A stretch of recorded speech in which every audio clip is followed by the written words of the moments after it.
Sosok Asnawi Mangku Alam Timnas Indonesia taklukkan hati Fuji. Sebuah video merekam momen romantis Fujianti Utami dengan sosok pria misterius dengan sweater putih. Diketahui dalam video tersebut sekilas wajah pria mengenakan sweater putih itu mirip dengan Asnawi Mangku Alam. Namun, baik Fuji maupun Asnawi tidak memberikan keterangan apapun terkait kedekatan mereka.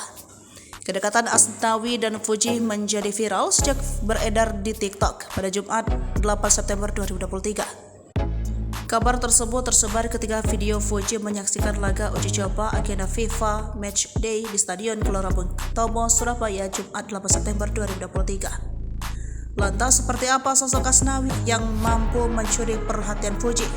Ia memiliki nama lengkap Asnawi Mangku Alam Bahar. Ia lahir pada 4 Oktober 1999 di Makassar, Sulawesi Selatan. Ia merupakan pemain sepak bola muda profesional asal Indonesia. Selama berkarir di dunia olahraga tersebut, Asnawi tercatat banyak mencetak prestasi gemilang. Asnawi Mangku Alam merupakan anak sulung dari pasangan Bahar Muharam dan Fatmawati Razak. Awal terjun ke dunia sepak bola, kemampuan pria berusia 23 tahun ini sempat diragukan. Karir sepak bola Asnawi Mangku Alam dimulai saat ia bergabung dengan SSB Hasanuddin FC Makassar pada tahun 2008. Minatnya pada sepak bola tak terlepas dari sosok sang ayah Bahar Muharam. Karir Asnawi di Timnas Indonesia berawal sejak tahun 2013. Ia bergabung dengan Timnas U17 dan perlahan mulai menangkapi semua kelompok umur hingga akhirnya sampai ke Timnas Senior.